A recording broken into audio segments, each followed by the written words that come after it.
Will Joe Biden's new immigration plan work? The U.S. president has signed an executive order to curb the flow of asylum seekers at the southern border, a departure from his policies when he came to power. So is this move motivated by the upcoming election? This is Inside Story.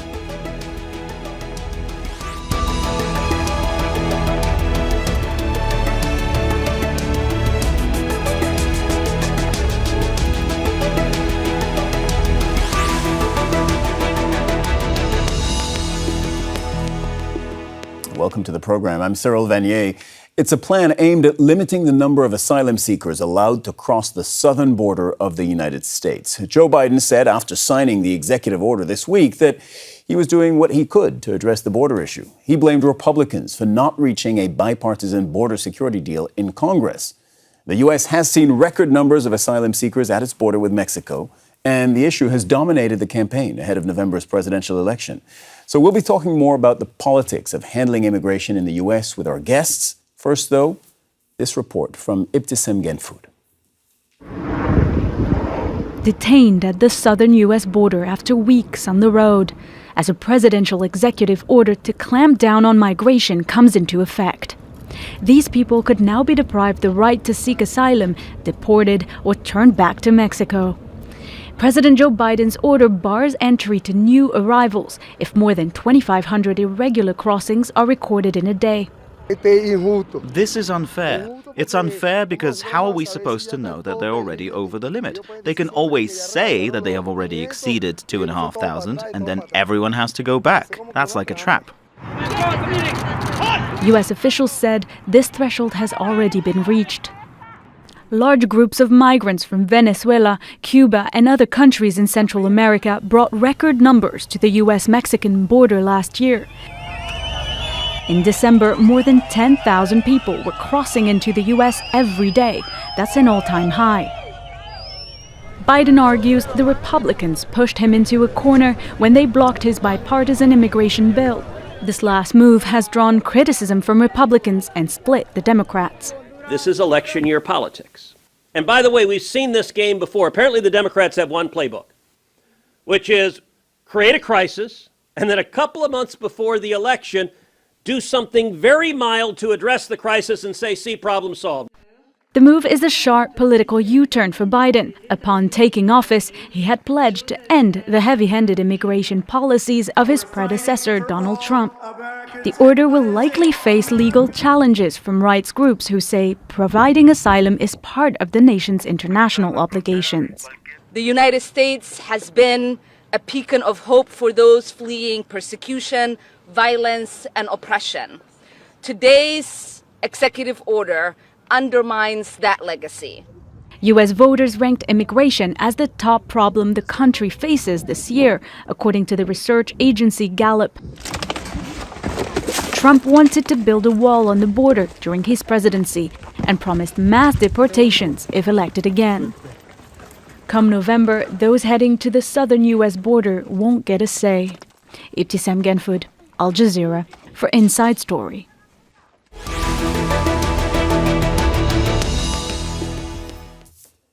Let's bring in our guests. They're all joining us from the United States today. In Bear, Delaware, Krish O'Mara Vignarajah, president and CEO of the nonprofit organization Global Refuge.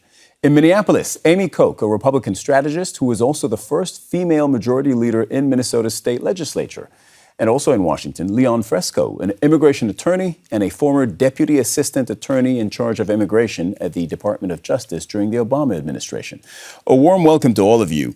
Krish, I'll start with you and with what's happening on the ground right now as we speak. We are, as we record this program, less than 2 days into this new reality at the U.S. southern border, right, where asylum seekers are being shut out of the asylum-seeking system. We saw at the top of that report people being rounded up, some of them handcuffed, taken by border agents on buses. What is happening now to them under the new executive order? Sure. So up until this order's implementation, when migrants have been apprehended crossing the border, agents have, as a policy matter, generally asked them if they feared harm if they return to their home country. That's required by law. Many say they do, and after passing an initial screening, they're often allowed to remain in the country while they wait for a hearing. That can often take years, given the rather jarring backlogs we see in the immigration courts these days. I think that is a bipartisan problem where, across the board, it's an issue that needs to be solved. But once the rule is in place now, many migrants could be turned back rapidly with less of an opportunity to voice a fear. And that's because the new standard demands that migrants proactively volunteer, kind of the reason that they are fleeing. They can also apply for different forms of relief other than asylum, which have a much higher bar, and most people won't qualify for that. How long does it take for them to get deported at the moment? So it's still too early to tell that we're seeing a change right now, but it would be pretty summarily. And I think it's also important to understand that I'm reading hours or days or hours. Does that seem like a reasonable ballpark as to what's actually happening? Yeah. So before, you told us if they go through the asylum system, if they say they fear harm, if they're returned, that's when they start going through the asylum system. That could take years. Now we're talking about hours or days. And by the way, hours or days, and they don't get their claim examined. Right. So if, so once the threshold is hit and Customs and Border Protection starts returning people, that is a matter of a quick interview, and then they could be and would be returned. For those who are qualifying to be able to enter the country, they would still enter that system where they are entering the backlog, and they could remain for years. So there are going to be some folks who would still be allowed to enter, but they would be coming through a much higher threshold to meet asylum or some of the other trafficking laws. Okay, Leon, I want to throw this to you, and I know this is also well within your wheelhouse. I don't want to get too technical, but at the same time, we have to get a little technical for people to understand what's happening. Who, under this new executive order, actually qualifies now to enter the country? Well, people who have claims under the Convention Against Torture, which is that they say that they're actually going to be tortured, not just persecuted, which is bad enough, but tortured, they can still remain in the process to stay in the country and try to get relief from deportation. And also people who are entitled to something called withholding of removal, which is something, it's a threshold higher than asylum, which doesn't give a path to citizenship, but which says that if you have a fear of persecution on the basis of your race, religion, national origin, social group, or political opinion, you can stay while the crisis in your country is in existence. But once it's not in existence, the government can then move to deport you. So those are the people who, under our international law obligations, they will be the ones who would be permitted to stay, but even they will have to meet a higher threshold now in order to A, articulate that claim, and B, meet the threshold to actually stay, because the government is not just going to credit a basic verbal explanation anymore. They're going to have to survive a higher threshold. And so if the government can actually survive... Pause for a second, Leon. You're talking about thresholds, but I actually saw the questions that the border agents prior to now were asking migrants, and they asked them 4 questions, right? And those questions are all about whether those people are afraid that they will be persecuted if they go home. And if the broad answer is yes across those questions, then those people have a claim to asylum. That was the logic that prevailed prior to now, correct? Well, yes, in certain circumstances, you would still go to what's called an examiner from the Citizenship and Immigration Services next. And so depending on how much detention space there was, if they could detain you and then they would show that you didn't have that fear later, they could actually remove you then. But the problem was that, and it remains, that there's not sufficient detention space. So a lot of those people who meet this initial threshold simply got released into the United States. Okay.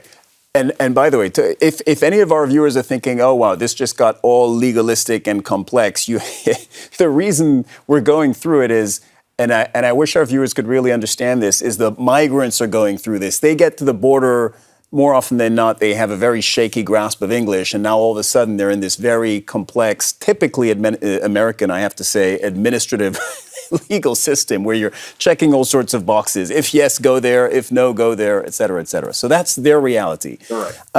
Just one more for you, Leon, before Amy, thanks for your patience. What are the numbers right now So there were about 4,500 people crossing the border illegally per day. And so does that mean 4,500 people are supposed to be sent home per day? Well, that number's actually been reduced recently to in between 3,500 and 4,000, and the threshold is 2,500. But nevertheless, yes, theoretically speaking, the way this is theoretically supposed to work is all of those individuals now encountered are actually supposed to be sent back. But the question is, what is back? Because if they're not Mexican nationals, will Mexico accept sending non-Mexican nationals into Mexico? Or if not, well, how are you supposed to deport people back to, let's say, Cuba or Venezuela or China when those countries won't let you bring their people back? And so that's what creates a lot of problems along the border. Amy, you're a Republican strategist, as we said. Now, Republicans have raked Biden over the coals for this. They've said it's election year politics. But this is a very sort of law and order measure that under other circumstances, if you didn't tell me this was a Biden EO, a Biden executive order, I probably would have believed that this was a Republican executive order. So why are Republicans not happy with it? Sure. Well, I mean, I think in general, this issue has been on the Republicans' mind since Biden took over, right? Even if perception-wise, Biden's policies were not all that different from Trump's, even from the beginning. And even though, but Trump was perceived as tougher, right? He said he was going to build a wall. He never functionally really built much of a wall, but there was perception, and then COVID combined with that perception slowed things at the border.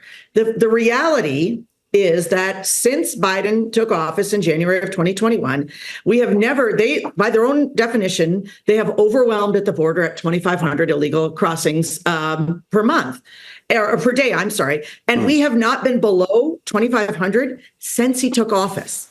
And so it's seen as you haven't been controlling this for 3.5 years, and now 6 months out from the election, you decide to get tough. I mean, it does look political because it largely is political. And so I don't think it's the policy that they have an issue with. I think it's that it looks political. That you were giving some numbers. The numbers of border crossings, illegal border crossings, started increasing even before the end of the Trump presidency. So when Trump was in office, towards the end of his presidency, it was 40,000 illegal border crossings a month. By the time Biden took office, it was already 70. So it already almost more than doubled. There was a very low point, 70,000 a month, 70,000 a month. By the way, these numbers are coming from the U.S. Customs and Border Protection website. And since then, they went from 70,000 a month from the beginning of Biden's term to they peaked in December at 250,000 a month. So almost times 4. And that kind of helps explain partly why we're here, because the realities on the ground and the numbers on the ground have really changed. What do Republicans want to see happen then? Well, I think that they would support these types of policies. Here's the problem. I think that everyone agrees bipartisanly that the system itself is unfair. It is laborious. It is broken. It's the fix that is the issue, because I think that, the progressive left feels that it needs to err on the side, obviously, of humanitarian and making things a lot easier. And folks on the right just believe that security and safety needs to be the top priority when revamping the system. And that continues to be the argument back and forth for everyone. And then politics comes into play, frankly, on both sides, but in particular for Republicans, with 48% of them saying that this is their top issue, along with, and this is interesting, 43% of Americans saying that terrorism, a threat of another terrorism attack, is their issue. And so those things, from my perspective and my understanding, they go hand in hand for almost 50% of the population. They're worried about the border security in a very real way. And that just can't be ignored when coming up with a solution. And very often it trumps, and that's no pun intended, any kind of negotiations that go on, and really puts a damper on revamping the system, which I don't think there's any disagreement on either side that the system is just terribly broken. Yeah, there's something you said that's really important, and the polls bear this out. This is the top issue for voters. And by the way, this surprised me. I thought when I woke up today, I assumed if the economy was the top issue for American voters, because it often is, but it's not and hasn't been. And that since basically the beginning of the year, after the immigration numbers peaked in December, you saw the polling numbers January, February through April show that then became a much bigger issue for American voters. Krish, Amy talked about the fix, right? Everybody agrees there's a problem, but what's the fix? There are plenty of smart people in government, and every U.S. administration at some point has to tackle immigration. And yet, I don't think that there's anybody to whom we can point to say, oh, they had the fix, they had the solution. Yeah, I think that's exactly right. And I think, you both mentioned it. The polls of what Americans care about, certainly immigration's the top issue, but it's important to understand kind of what they think about immigration. Americans largely support a policy framework that ensures a secure, orderly border, as well as robust humanitarian protections. And so I think the question is, how do we get there? I think there is an opportunity for the Biden administration to do what it can, but of course, there needs to be congressional involvement so that we can have a holistic policy where we manage our southern border, that we create legal pathways such as guest worker and family reunification programs, so that reduces the number of people who are coming to the southern border, that we build up our safe mobility offices in the region, which would allow migrants to apply from abroad rather than undertake these 1,000-mile treacherous journeys, often feeding into the system of coyotes and the human smuggling operations, that we provide the resources for the Department of Homeland Security. And has that not happened? Has that not happened to some extent under Biden? The ability to apply from abroad, I was under the impression that has been expanded. Is that not correct? So the Biden administration has done what it can through executive order, which is creating humanitarian parole programs, which, as one of your panelists mentioned, many of these programs are temporary pathways. So this is not a solution in terms of like an asylum claim, but it is hamstrung in terms of determining what is the standard for legal asylum at our southern border. That is where you need congressional action because it is determined by U.S. law. And Biden tried to get a law passed, right? He had this bipartisan bill. What was in that? Yeah, so the Senate bipartisan bill was interesting because you had folks like Senator Langford, who have never been, criticized as being soft on, the southern border, who were really co-authoring this along with Senator Sinema. What it allowed for was a similar policy in terms of, a cap on how many people could attempt to cross the border before there were restrictions imposed. But it also created legal pathways.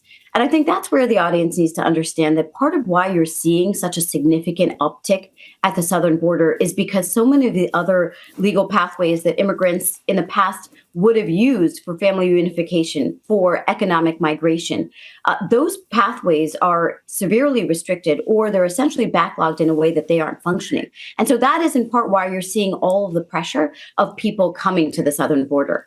As an immigration organization, we don't want economic migrants or people who are coming, for a better life, coming to seek asylum, because that's gaming a system. We want people who are fleeing for their lives to have that pathway that is codified in Can you US say and that again? Because I international think I think that's going to be important for many of our viewers who kind of conflate things sometimes because it is complex. Asylum seeker, again, is you go into a country saying, I fear for my life. I'm going to be persecuted if I stay in my country, so I need your protection. That's claiming asylum.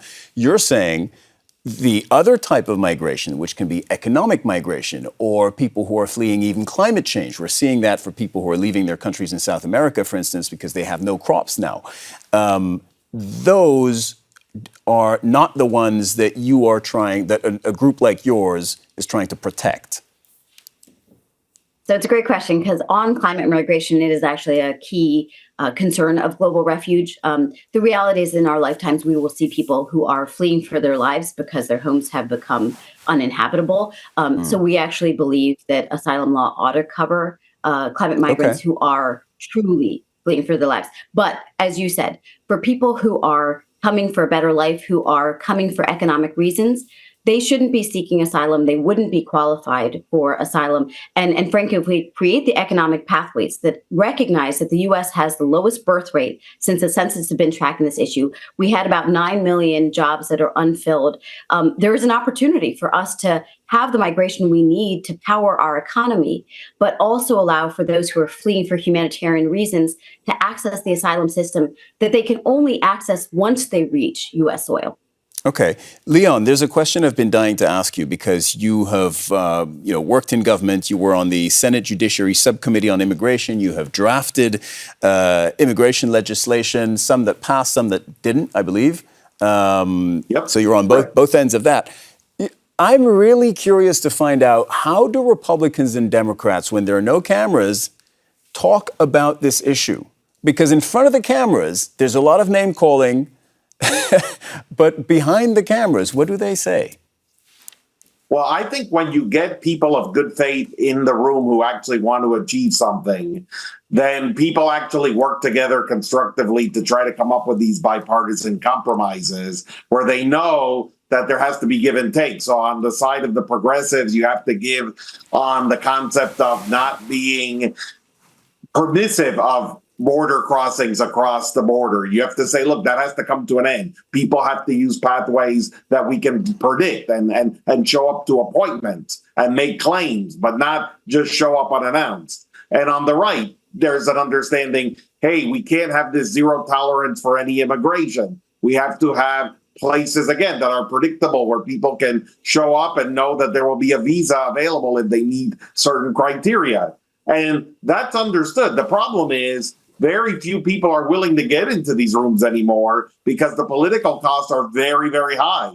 You almost immediately get told that you are abandoning the core of the party, whichever party side that you're in. And it becomes harder and harder as each year passes to get people who are willing to do the work that is necessary and face the wrath from the base on either side that you will face if you make an immigration compromise. And that's the real problem here. So you're telling us that, of course, there are plenty of people who favor deal making and a more sort of middle of the road approach, but those voices are being drowned out because of just a polarized political climate in which they can't come in front of the camera and own that position. Is that what you're saying?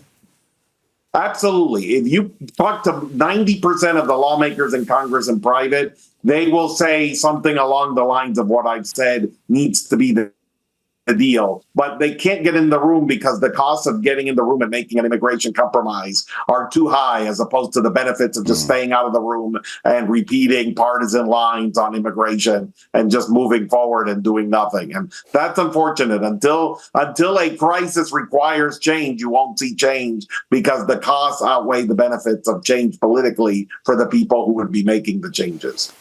Amy, is that not a big factor in what we're seeing right now? There was this bipartisan bill that Biden tried to pass through Congress, didn't work. And that's why he said, oh, well, the Republicans have tied my hands. Now I have to do this via an executive order.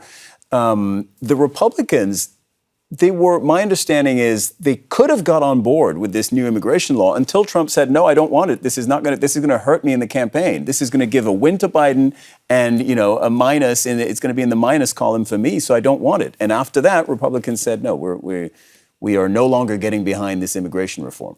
I think that's how this one went down. But I just want to say it's disingenuous to say this is the only time it's happened. Sure. This has played out over multiple Congresses, over multiple administrations. Unfortunately, and Leon said this well, Senator, you mentioned Senator Langford. Senator Rubio made a run at this years ago. There are many prominent Republicans that have made a run at a bipartisan immigration reform bill. And both sides, kind of the extremes on both sides, have beaten those back. And so we continue to have this. And the other difficulty is, I would say, that while the border illegal crossings are surging, and we talked about the numbers already, so I won't belabor them, it makes it doubly difficult to come to that. But that is reality. But there's also just like through multiple administrations, we have failed on this. And I think it's just really, I think it's disappointing for everyone to see. America's founded on welcoming people to us. We have a demographics issue. We need workforce labor. We want to be both morally and economically that beacon for the world. I think we all agree on that. And we have this massive political and then bureaucratic system that is really getting in the way of that. And it's, I would say there's also bipartisan disappointment in that.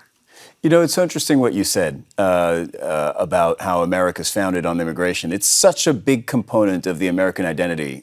You travel around America and you'll speak to people who are as American as apple pie, to use that cliche, and you'll ask them, where are you from? And they're in Michigan, and they'll say, I'm Greek. Right? And they've actually never been to Greece, but their grandparents were from Greece. And people will say, I'm Greek, I'm Italian, I'm Syrian, et cetera, et cetera. And people really identify with their, foreign roots. Donald Trump, to name just only Donald Trump, the 45th president, his grandfather is from Bavaria in Germany. So the question, Krish, goes to you, because your bio says that when you were a baby, your parents came from Sri Lanka and fled a civil war, or a country that was on the brink of civil war. You've obviously been tremendously successful at what you do. How is this whole notion of America is built on, the positive force of immigration, is that all just a cliche now? I sure hope not, because I certainly believe that, my daughter's lives will be easier because my own parents' lives were hard. You may hear my 1-year-old in the background, so sorry for that. But to me, that's the American dream. And I think it has, in part, powered how the U.S. has become a superpower. But it is really difficult right now because, we as an immigration organization get attacked from the right and the left. I do think that we have forgotten our history to some extent. We have allowed politicians to grandstand and score political points by othering immigrants. And the truth is they are us. They're just the newest generation and wave. I still feel like when you don't turn on the TV, if you don't pick up a paper, when you go into communities that are both conservative and liberal, people get it in a personal way, but it takes some conversation because I think right now people do see what's happening at the southern border. They feel like immigration's out of control. They've seen some of the busing to New York City and Chicago, and there is this scarcity mentality, and I think we've got to change that. All right, that's all the time we have for today's discussion, but thank you very much to all our guests for joining us today and for making the time in their day. Krish O'Mara Vignarajah, Amy Koch, and Leon Fresco. And thank you, too, for watching. You can see the program again anytime by visiting our website, aljazeera.com. For further discussion, go to our Facebook page. That's facebook.com/AJ Inside Story. You can also join the conversation on X. Our handle there is @AJ Inside Story. From me, Cyril Vanier, and the entire team here, bye for now.